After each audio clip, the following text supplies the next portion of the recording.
Okay. It's funny to be in this seat. Thank you for being here. It's really cool to meet you. This is my first time. And I'm a manifester. I totally live my dream. And I also hold myself back from my bigger dream. Stop it. I want to stop it. So what happens when I'm in that moment? How do I get that bigger vision? Well, the most important thing for you to remember is you can't hold yourself back from the dream indefinitely. All you can do is delay it. And every time you're delaying it, it doesn't feel good.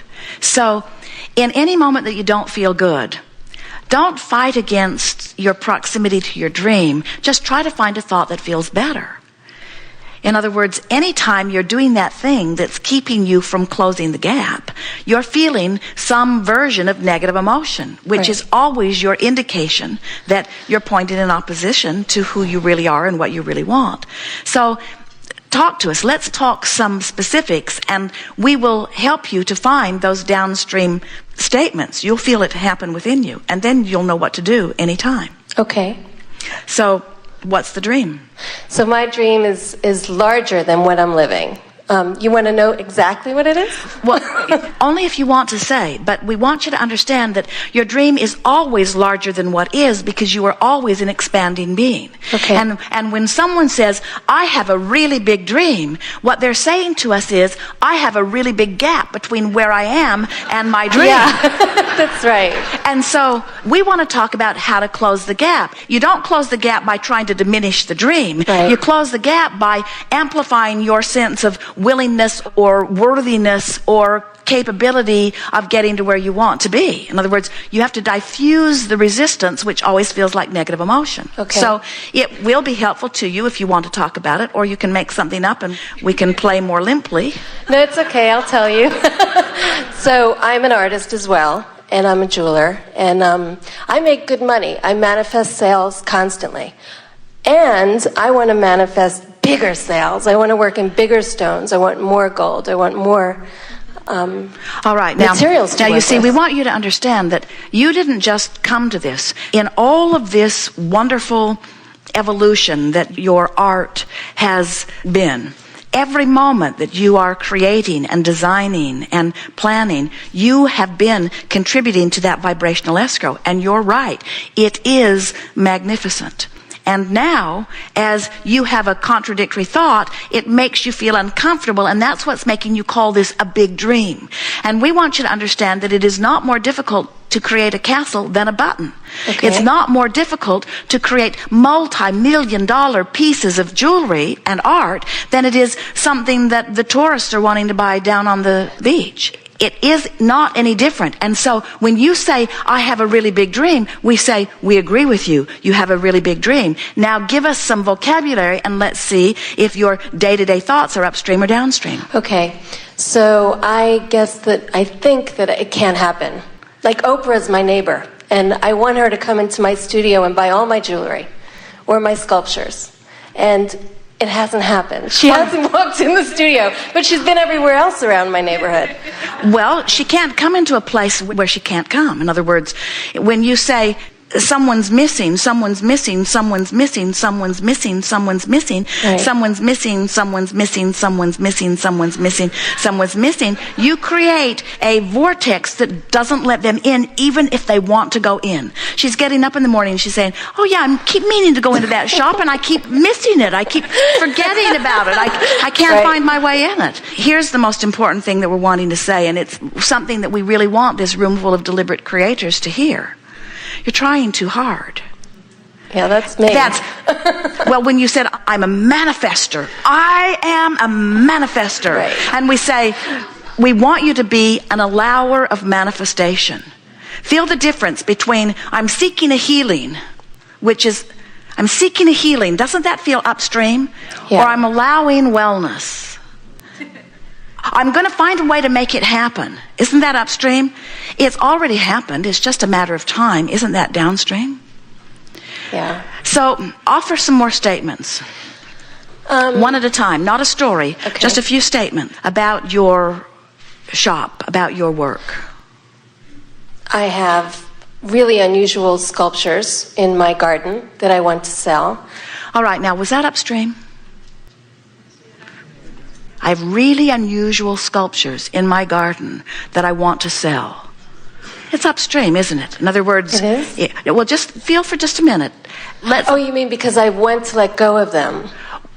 Just stay with us a little bit, and this will begin to dawn on you gradually. I have really beautiful sculptures in my garden. Yeah. That are for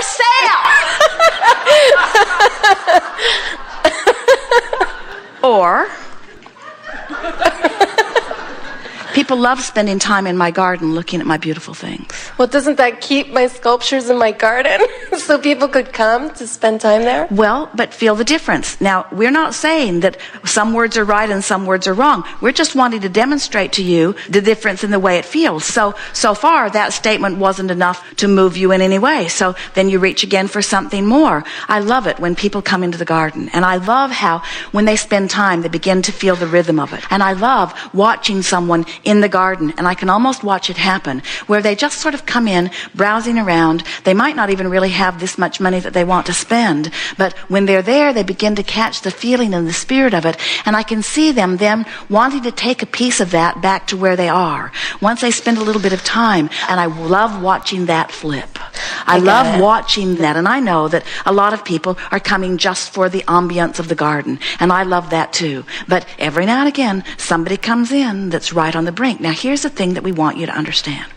When you start loving people in your garden, what happens is you create this environment where people are just drawn into the garden.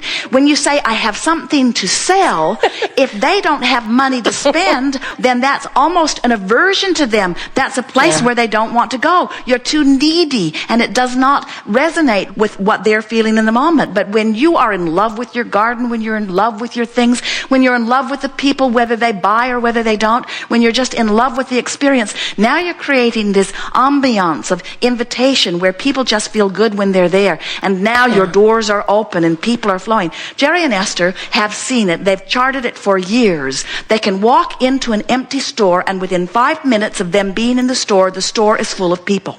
And it's because when they get there, they open this vortex of appreciation. They feel such energy and appreciation for the people there. They begin playing with the people in the store. They begin devouring both of them. Esther can scope out a store faster than anybody that you have ever met. She knows exactly what she's looking for. She knows whether it's there or not. And most of the things that they see, they don't buy because they live in a bus and they have a suitcase that they're carrying and they've got to drag it back to the ship. They're just there for the experience of the place, but they are a magnet for others. They've seen it again and again. You can be that same magnet for your own shop, you see. So, can you feel the difference? Yeah. I have this wonderful art that you are welcome to see. You're welcome to take it home if you want it, but please make yourself comfortable. Come to my delightful space. My stream is flowing and abundance is mine. Creativity flows and dollars flow and well-being flows. And this is the haven that I've created for all of that. And you can participate in it in whatever level that you want to, you see. Feel the difference? Yeah. That's allowing. So you see, the work is not the difficult thing you have been thinking that it is. It isn't about figuring it out all at once, and it isn't about solving the problems of the world or even about solving your own problems. It's about recognizing that the solutions are already there. It's about recognizing that the answers to your questions are already there. It's about recognizing that your fortunes have already amassed and your lovers are already queued up for you. It's about recognizing that vibration has preceded you, because when you ask, it is given. And now your work is to allow what has been given in. You cannot get it wrong. You've heard us say that a few times here. And something that we've been feeling from you, it's really an interesting thing. So many of you come to this paradise in the quest to relax and lay back, and then you become the most intense people on the planet.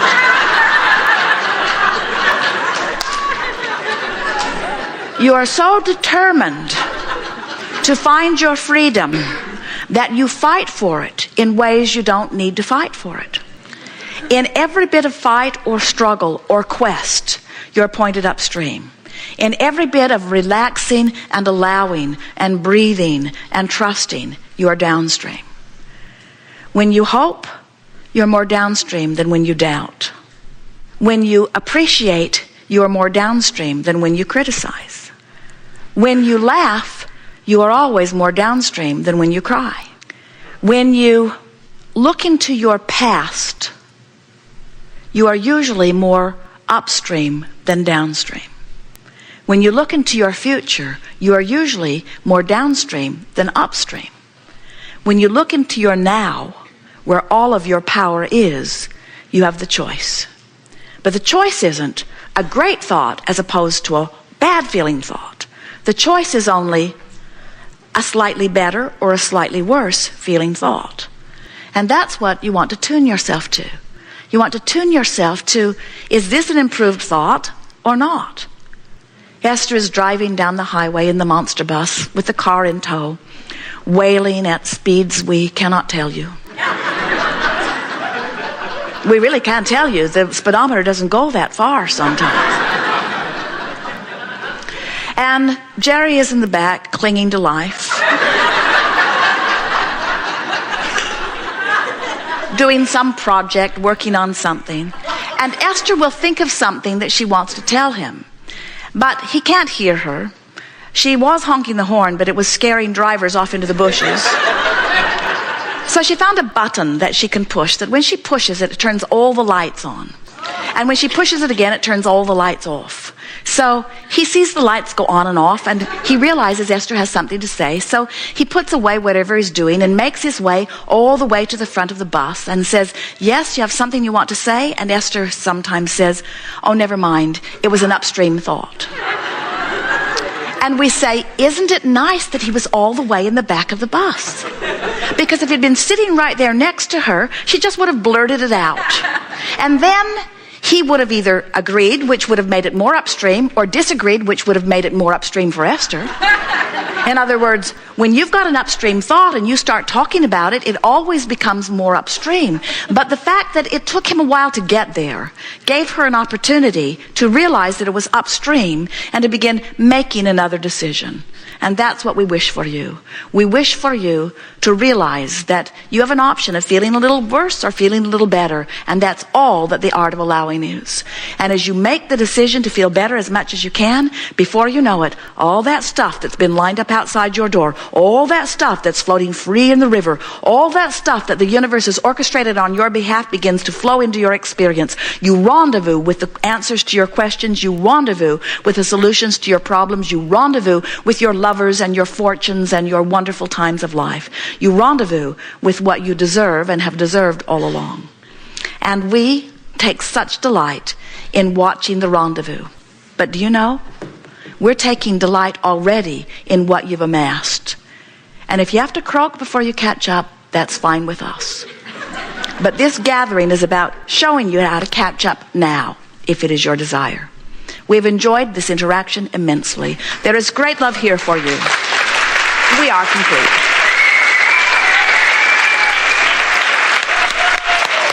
Yes.